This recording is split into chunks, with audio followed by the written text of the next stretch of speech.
So what we will be discussing today is the result of a lot of interactions with dear friends and beautiful people. There's just some areas that we need to work on to balance our energies during this time of change. I think we have, the planet is kind of going through major shifting right now.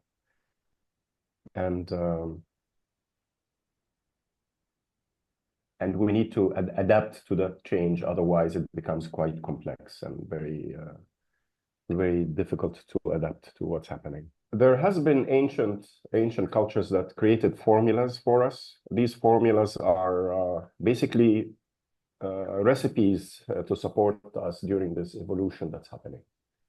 And it didn't make sense to us when we were really learning about it, whether it's in the Chinese tradition. So it had to do with you would study it as part of Qigong or part of, Kung Fu or these esoteric practices, the inner alchemy practices of the ancient Daoist culture. And many other cultures talked about it. The Vedic culture had formulas as well. But what we found here is that two of the very important cultures that really put together some pieces that were not connected. And now they really, once we put them together, it really completed the story, was the Toltec culture in Central America and the Taoist culture together. They had descriptions of the maps of the energetics of the human experience, how the energy flows and how the consciousness interacts with the energetics. And when these two formulas put together, it really creates a very nice, complete picture of what we need to do. So the first segment now we're going to be talking about would be how these two work together. And then we're going to do a meditation about it and integrate it as well and feel how it goes. Okay. Of course, we know that they preserved a lot of knowledge that practically is lost today. Like we don't know any more about that, except if we go to these specific schools. In the Toltec tradition, it is called the Assemblage Point. And for the Taoists, it's called the Three Dantians. And we're going to go through them in detail and to understand what they are. But they're basically the containers of energy, or the configuration of energy that connects us with the universe, with the creator source, and how our consciousness then interacts with that, materializes things in this world, or links us with our higher existence. So let's go through it now. This is the map of the Three Dantians. And this drawing is in one of the sacred mountains. It's an ascension formula, they call it. Three Dantians means three containers. So there's the upper and the middle and the lower. The upper one is basically, we're going to go through the detail of it, but its function is, it's connecting us with the higher self. It's connecting us with the communication with the universe. It's the intuition. It's the inspiration. So that is the function of the upper Dantian. The middle Dantian then is the empathic reality that we have, the communication with the emotions, how to connect with other people emotionally and sense them without words, without expressions. So it's how we feel each other emotionally, and then we can have compassion and adapt to other people's emotional state. So that is the sensor for it. And the lower Dantian then is the foundation of the physical reality.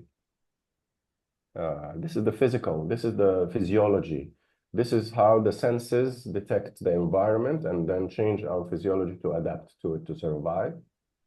So it's also involved with procreation and with survival. So any threats that happen to us, to our survival, we stop the upper Dantian, we stop the middle Dantian, and we just go down to the base. That base. So we're going to go into its details right now. Okay, so this is the lower Dantian. It really combines several chakras together. It combines the base chakra, and it combines the second chakra. And it's kind of connecting in this triangle. No, it doesn't go as high as the solar plexus. It doesn't cross above the navel, actually. It's below the navel. Yeah. Everything. That's right. So reproductive organs, everything, and the kidneys, this whole region is part of that. That's why fear activates the kidney, you know, adrenaline, and then the stress response and the survival response. So that's the region where it's the microprocessor. You can look at it as three microprocessors. Each one is handling a specific spectrum of the existence or reality. This is handling the physical and the physiological response to the external environments. Now putting both together, the colored photo is the Toltec one that shows something coming out of the back of the heart, and we're going to go through this later, as well as a yellow kind of braid that's coming from the base of the skull and connecting together. But for now, let's look at the location of the lower dantian. So to develop the awareness in the lower dantian, it gives us really, it's very subtle feelings. We have to tune inwardly and start to sense the flow of energy inside of us to be able to detect the function of the lower dantian.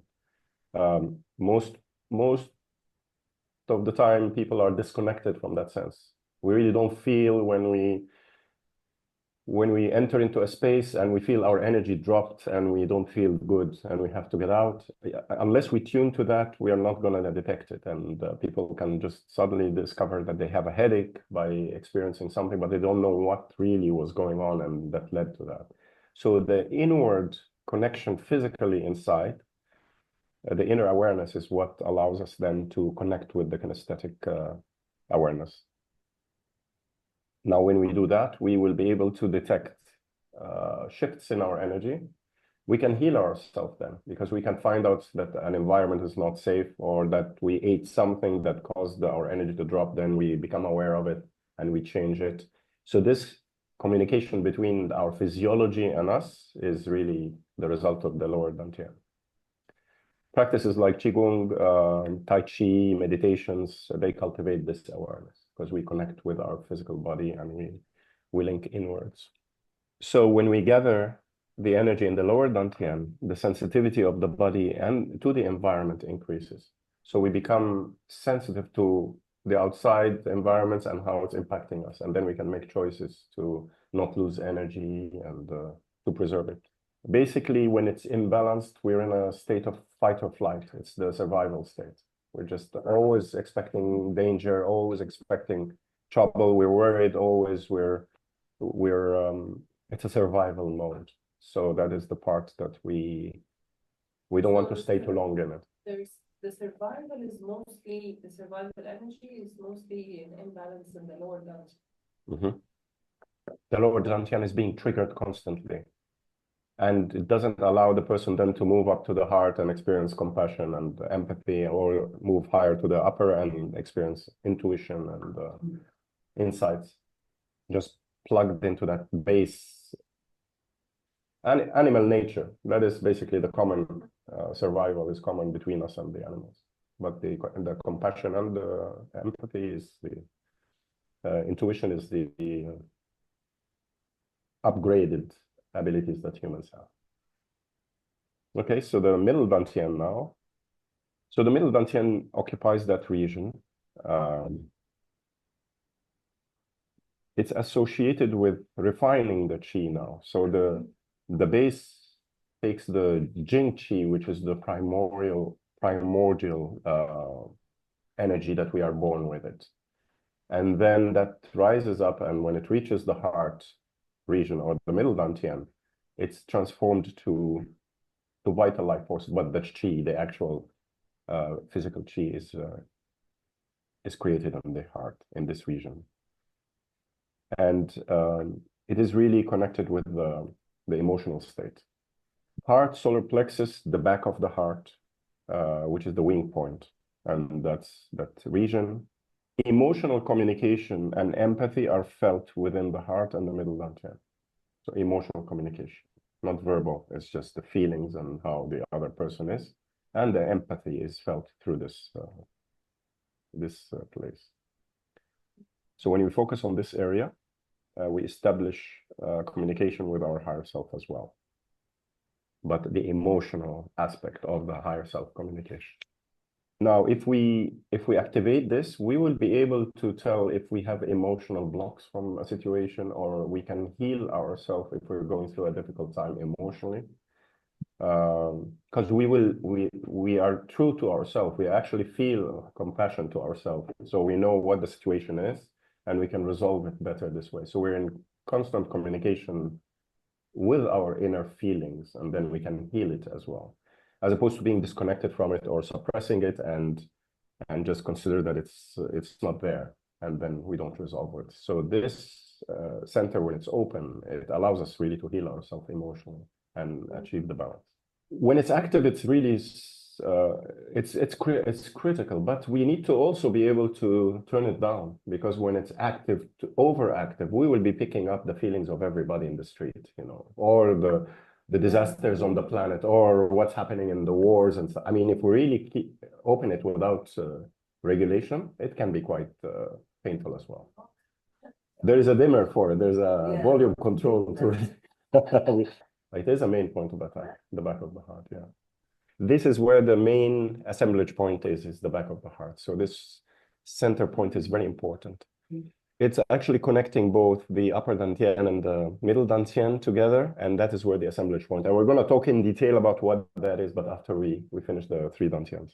Okay, so the methods to work on it, some of the things that help is meditations, qigong, tai chi, breath work, sound healing, emotional awareness and reflection, connecting with nature, self-compassion and loving kindness to ourselves, as well as energy healing techniques in general.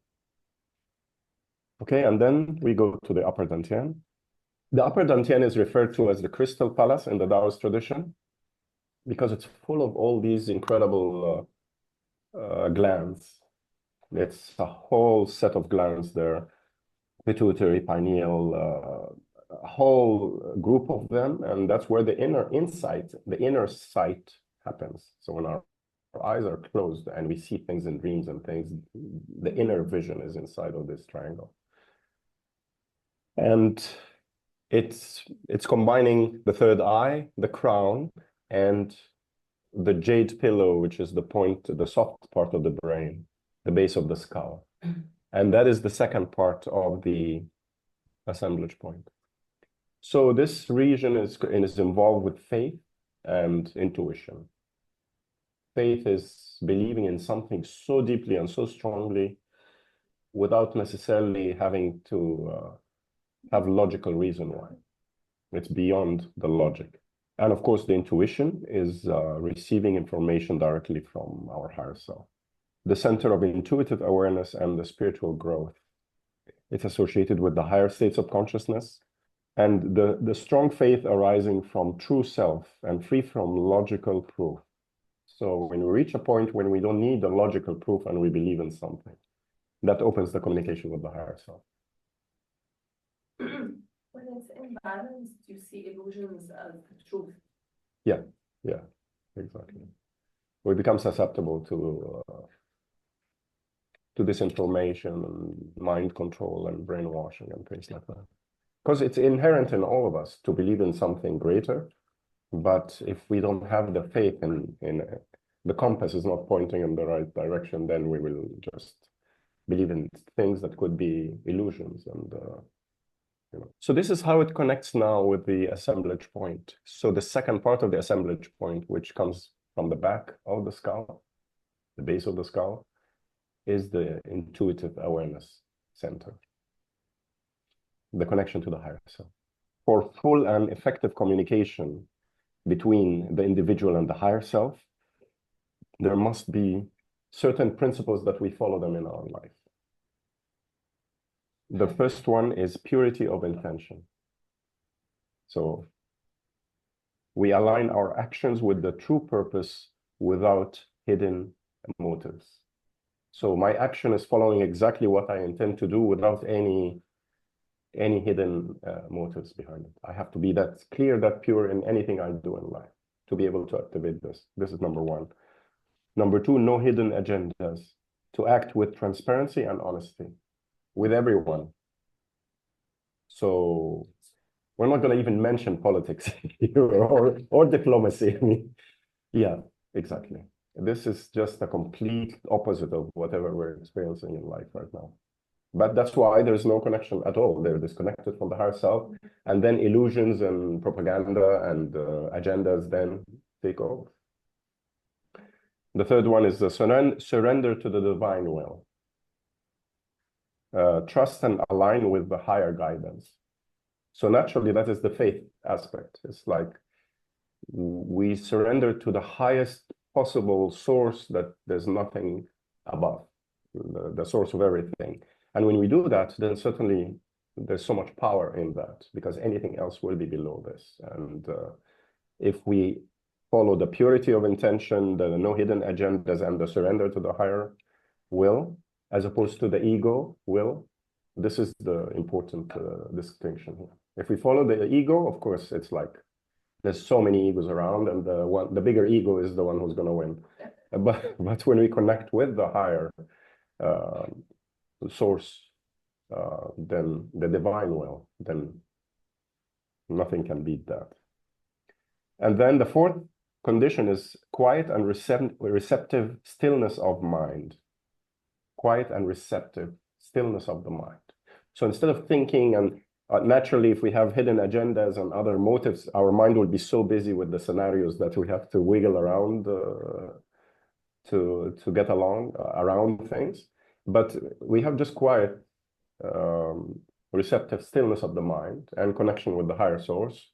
So we can receive now. We can receive the connection with the higher self. We can receive intuitive insights into the truths, even truth that we don't know about, that we never studied before. We will get the discernment, and we realize facts, what the truth is, just by that connection. So we maintain a calm and open mental state. And then the fifth one is complete trust and faith in success. So we believe in and expect positive outcomes. This is so important. Because if we do all the other things and then we doubt it and we say, well, it's taking too long and it didn't happen, so we start doubting it, then we damage it, we crash the whole thing. But it has to be, I mean, really believing and expecting the result to happen. Expect it. You manifest something, don't question and say, is it going to work? If it doesn't, then you already canceled it. You just expect it. It's, yeah. That's right. Yeah, the worst thing is the plan B, you know, and what if, you know, and worst case scenario. I mean, once we consider that, you added 50% chance of failure. It's just added there, right there. And then which side is going to get the investment of energy, the worry about the worst case or the manifesting? Naturally, the energy is going to be invested into the worry side, and then we manifest that. Yaqeen, exactly. That's right, yeah. Okay, so these principles must be in place as a strong foundation for spiritual growth and deeper self-awareness. Without this, we can't talk about being spiritual, really. These 5 conditions are critical. Once that's the case, then we activate the higher Dantian, connection with the higher self and the source is achieved. Okay. Any question about this before we move to the assemblage point? Just a comment, in cases of madness and bipolarity and schizophrenia, actually this is a big part of what happens, right? Because it's a thin line to illusion. We're going to get there. This is actually the assemblage point situation. That's why they both worked beautifully together, because they connected these phenomena as well. Absolutely, that's a very important point.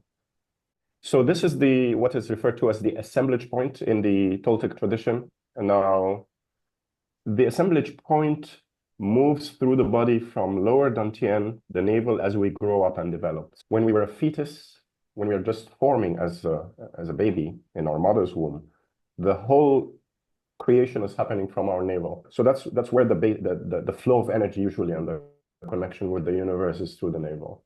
And then when we grow older, that navel part starts to move up as well. We were going to go into its detail after that. It moves up and it branches into two. One goes into the heart and activates in the heart and connects with the back. And then the second half of it keeps going and reaches in the upper head and comes back from the back of the skull. And then they connect together and then they form this braid or the assemblage point. So we're going to go through this in a little bit more detail. But basically, it is considered this assemblage point is considered the focal point of perception. It's like where it is and where it's aligned is what our reality is. So it's literally where reality is shifting. If it's misaligned, it can lead to mental conditions and this type of stuff. So we're going to go into this actually. And there's alignments for it. We can align it back. We can recognize the type of condition that the people have and then shift it.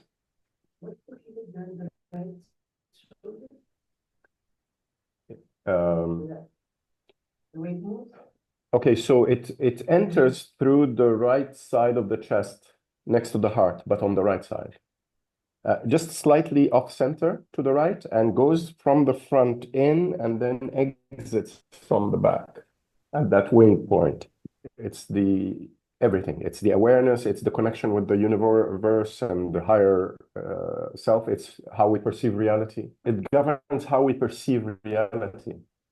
So literally, we can be seeing a reality that is not real, which is the case in some of the mental imbalances. Schizophrenia, for instance, they would be talking about real stuff to them, but it doesn't exist in this realm, right? And that's because it's misaligned. It's actually looking at another part of reality. It's not this one. So it can be shifted. We perceive reality and can be shifted to access alternate dimensions and expanded consciousness. So let's say some of the plant medicine that people can experience, you know, ayahuasca and some of these medicines, it just shifts it into another reality completely. And it's kind of a training. It's meant the tribes in these parts of the world, they use it as a training, how to shift in another reality and still maintain consciousness and control over other realities. It's a training, a spiritual training. It's not meant as a recreational drug of some sort. It's actually a medicine to train people how to get into other altered states and maintain a consciousness in there. The movement of the assemblage point. So from the navel to the heart. So the assemblage point moves upwards to the middle dantian from the navel. It's governing the empathic path and the emotional connection. So it splits from the navel since we were children, and the more we grow older, the more it rises up and then reaches the heart and activates the empathic path and the emotional connections. It splits into two. So one remains in the heart region, and that's the one that moves from the front to the back. And then the second branch of it rises up to the head and connects with the upper dantian. And it connects with the intuitive path and the highest states of consciousness. Okay, and then there's a braiding that happens, because now these two branches, they exit through the back and they intertwine together. So the empathic path exits the body from behind the heart, which is the wing point, while the intuitive path exits from the back of the head, the jade pillar, and then they braid together. And these two paths braid together, creating a unified connection with the creator source. So this is almost like the adult umbilical cord. It's now the new umbilical cord connecting us to the source like that from the back. And this is the combination of the Toltec and the Tao. Exactly, yeah. Each one looked at it from another angle, but the combination now allows us to really see the full picture. Yeah. Okay, and through this braiding, the individual is connected to their true abilities and divine purpose. So now we understand why we're here, what we're doing, what's our purpose in life, and then we pursue that. So once we activate this, we will end up with extra abilities that will allow us to fulfill our purpose. Okay, so now to activate the braiding, to align this in a proper way, this assemblage point, If it's not aligned correctly, we end up with illusions, we end up with mental problems, totally different realities. There are 4 agreements that we must do. So there was the 5 rules to connect the higher self. Here in this case, to have this assemblage point aligned correctly, there are 4 agreements. So to be impeccable with our words. Yeah, to be impeccable with our words. Like accurate, and we mean what we say. It's like perfect. A perfect expression of what we feel and want to communicate. And this also means that we don't use bad language. It means that we use respect in a way, because it's like if you're speaking to a divine being, you have to really use the best words. You don't use derogatory ways, or I mean, you can joke, of course, but you shouldn't really insult or put somebody down by our words as well. So to be impeccable, to be perfect in the way we express. And the second one is don't take anything personally. Anybody who tries to act in a way to manipulate us or to put us down or do something, just don't take it personally, because it's their game, it's their twisted way of doing things, but it has nothing to do with our reality. So just don't take it personally. It's like that's how they are. The third thing is don't make assumptions, and this is so critical. You just observe it on a daily basis and think of a huge conspiracy, but it has nothing to do with reality. That person actually didn't mean to go there, you know. And you realize that later when you talk to the people and you spend the whole day or 2 or a week worrying about what this person's plan is about you, sabotaging your life and things. And then finally you discover that they meant it actually in a very simple, benign way. So just don't assume anything. If you get an impression about somebody said something, you either ask them what they meant or just wait until they explain it. But just stop thinking about what it could mean and interpret it, because it will be off completely. So the best is to ask the person, what did they mean? That's really the easiest way. And then the fourth one is always do your best.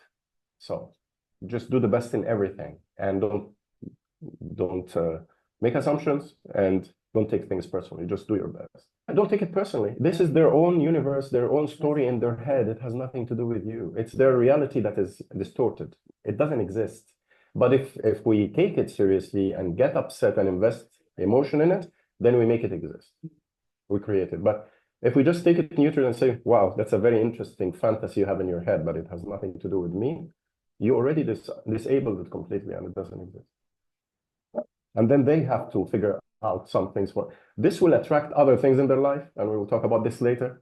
If they are the type that want to go and attack others and create false stories about them, the universe will work its way to get them to pay for this somehow. So we're going to get into this, because that shouldn't be like that, because they should follow the same rules that we follow, right?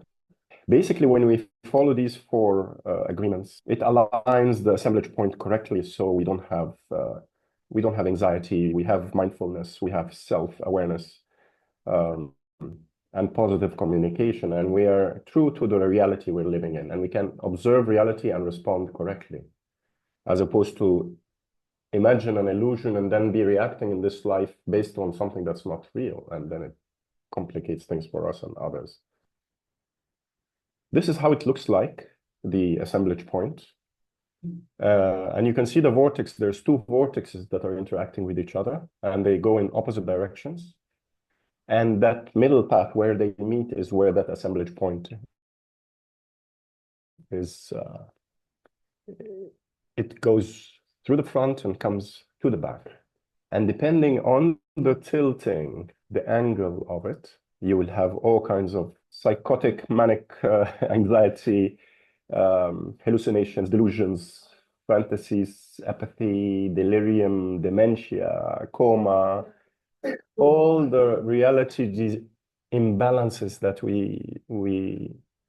that is being experienced clinically. On the left, the points of Where the location will be. So when it exits at the back, close to to the side and to the bottom, will be the dementia. People who have dementia, their assemblage point is not coming from the center. It's actually located here now. Yeah, all these are the angular shifts for it. The back. This is the back. Yes. See, that's the very interesting part. Most healing and work is done on the front, but actually it's the back side that has a lot of mental and imbalances, and it can be tied with this. So the angle, whether it's the horizontal angle like this or the vertical one, is what determines how these people's realities are, what they're experiencing, and what type of balance or imbalance of their mental activities and so on. If we associate with someone long enough who is like a narcissist, let's say, or some super egotistical person, they can twist other people's realities to them. And that's what they do, really. They just shift them. And then now in the business world, you are an absolute master if you are the highest narcissist, then you're the most successful, in a sense. I mean, the definition of a successful business person is who can destroy others and just then climb on others. And yeah, it's really an inverted, really an animal existence. I mean, animals may compete over something, but for humans, if we connect the correct way, we don't need to connect with any compete, because we're connected to the source. Anyway, so the angles of it, how it shifts, will then determine a lot of how we perceive reality and what kind of balance or imbalance we have. Okay, so now the Taoist path to immortality. So in the Taoist practices, immortality and ascension is achieved by combining the three Dantians into one, by being one whole person. And that's the objective, really, not to be separated. Because society somehow, or the modern science and medical science tells you, okay, are you a left brain or a right brain? Are you this or that? It's almost like as if you should be split and you should choose one of the two. It's like, I'm both. I'm left and right brain.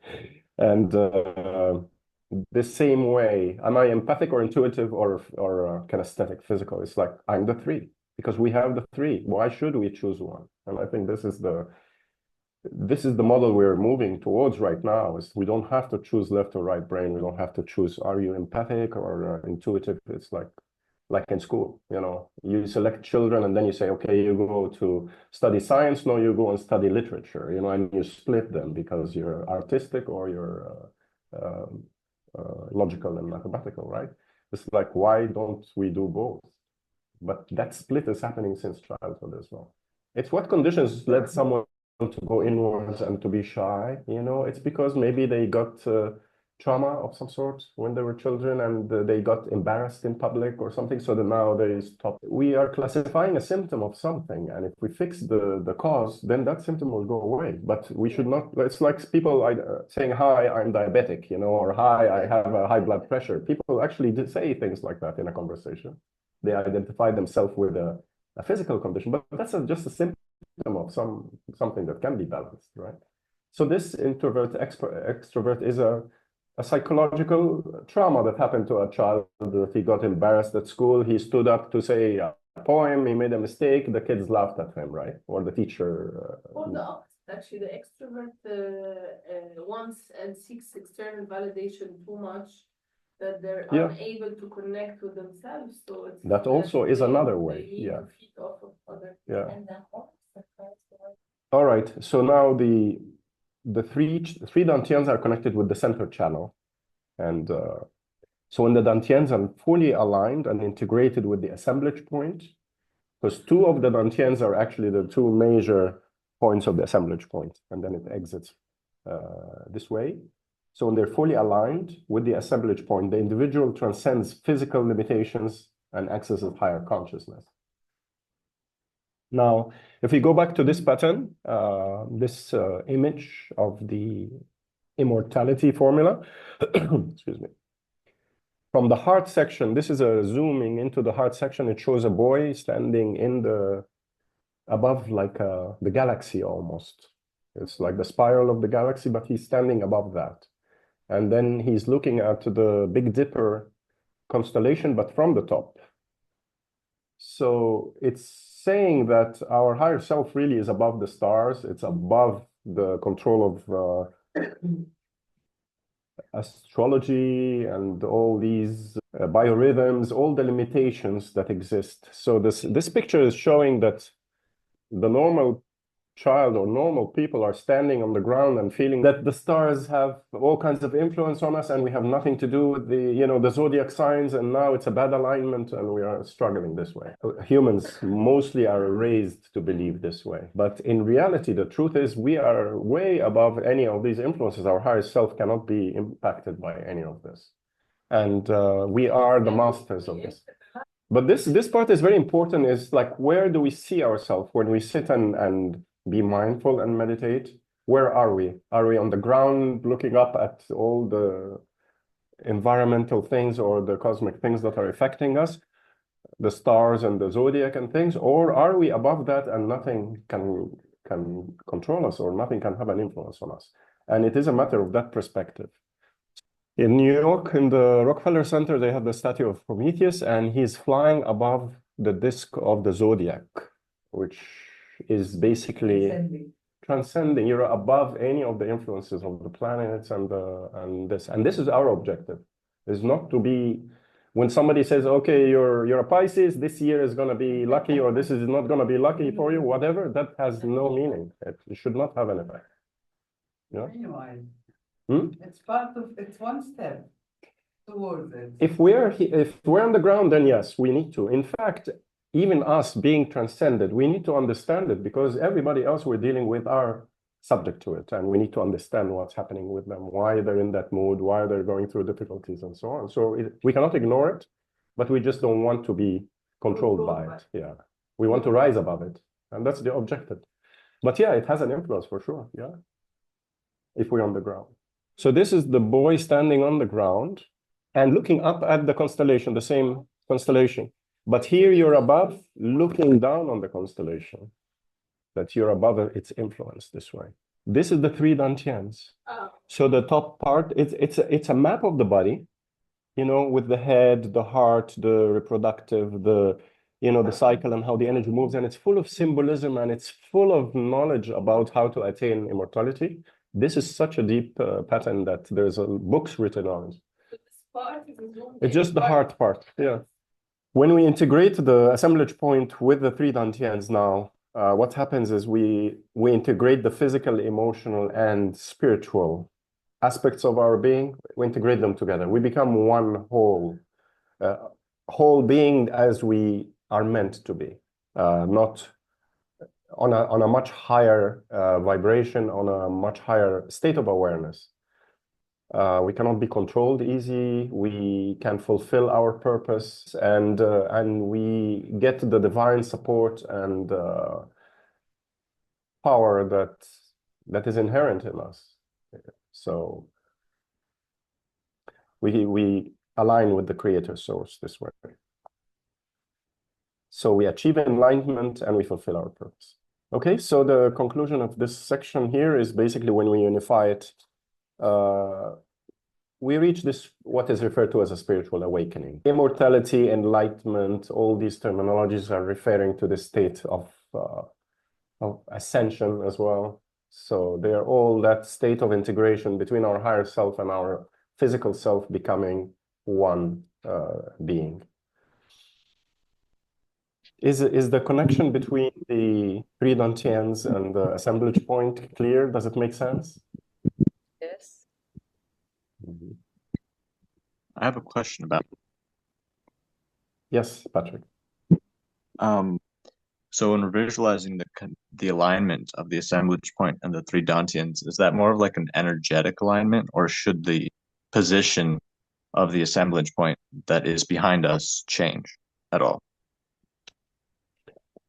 When we visualize the connection, that the three Dantians connecting, and then the middle one exiting from the back of the heart, the upper Dantian exiting from the base of the skull, and they both braid backwards from the heart. So we visualize it like this. It's actually coming almost on a horizontal plane, entering from the front, coming out at the back. And basically, this is how we would see it. So the Three Dantians are connecting, and then when it reaches the heart, it branches out, it goes out one branch, and the second extends upwards and exits from the base of the skull. They connect together and then they go horizontally behind the heart. This is like the umbilical cord now, the spiritual umbilical cord that's connecting us with the universe. So it begins when we are a fetus from the front, from that navel area. And as we grow older now, it branches into two. One comes from the heart and one comes from the back of the skull. And then connect backwards to the universe this way. Now, if that angle goes lower, like we've seen before, if that angle starts going down, like these points below the heart, that's when psychotic kind of conditions exist. If the angle goes way lower, that can mean depression, can mean really chronic fatigue, a lot of clinical conditions this way for the angle when it goes much lower from the back. So we constantly visualize it in the horizontal plane, and this way we are maintaining that balance.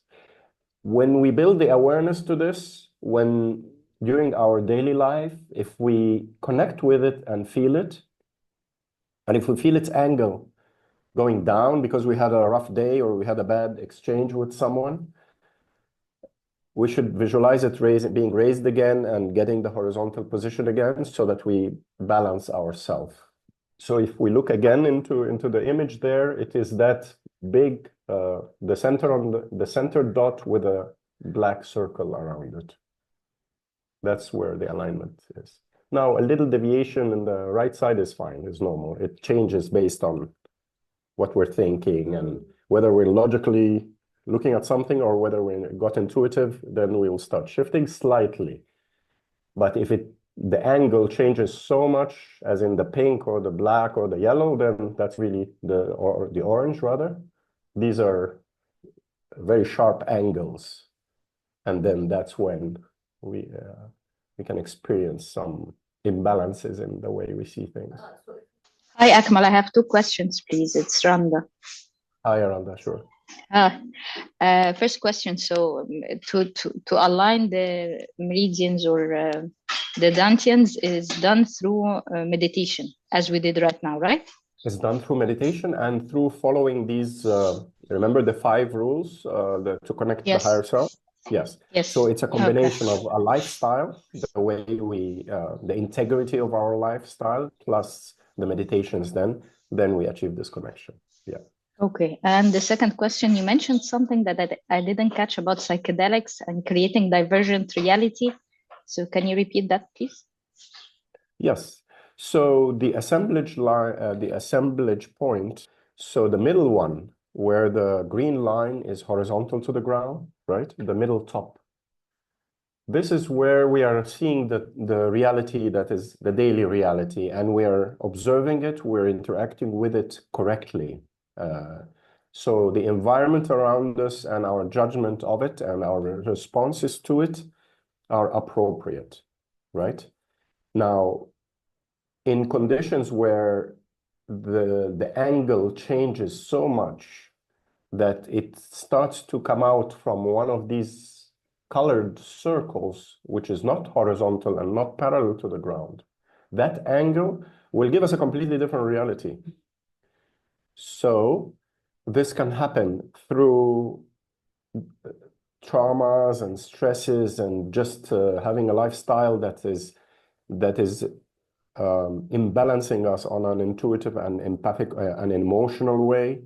Then we shift reality to deny it. Let's say we're denying the trauma or we're trying to escape from it by not being in reality.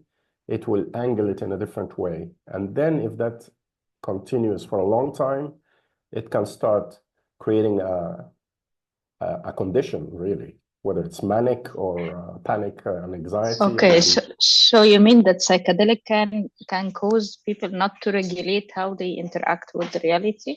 Into one of these parallel existences or one of these other realities. And then we want to be able to navigate it and experience it and learn how to go in and out of it. It's a training. It's like you're training how to navigate the 5th dimension and function in it. It's like you're learning how to navigate in your dreams, let's say, like as in so access dreaming. Different realities, but not getting detached from your own reality. something In like a way, that? yes. Yes, you maintain your conscious awareness while you're in an alternate reality, and to manage so you that. maintain in the here and now while accessing other dimensions, right? I'm just trying to... More or less, of course, with a different ratio, like it will be maybe 80% in the alternate reality, but 20% of the here and now, or even less. But nevertheless, we still maintain this connection, this control, awareness of it. And it's a form of training, how to function in these alternate realities. So that we know how to bring ourselves back again to the center if we do that. This It's is the trick, like, yes. It's like bring the yourself gym. back. You go to the gym. Yeah, exactly. Yeah. Like you go to the gym and you push your muscles to build up stronger muscles. It's now the etheric and psychic muscles that are being built, strengthened by. Yeah. Okay, thank you. You're welcome. Yes. I have a comment because many people are enthusiastic about plant medicine, but the most important is to have a good guide with you, someone who has a lot of experience, because if you go with someone who is just learning to do this, you need someone to guide you in the Absolutely. This is a must. It's absolutely true. It must be an authentic shaman that is multiple generations doing this through their lineage, really. We've seen that without this type of knowledge, there won't be a safe environment, and it can cause quite a bit of problems, definitely. So it must be an authentic, and do it in the Amazon. Don't do it in big cities, in Cairo or in New York or something. Just it has to be done in nature. It's very critical. So any of these changes can lead to complications, definitely. Yeah, good point. Thank you.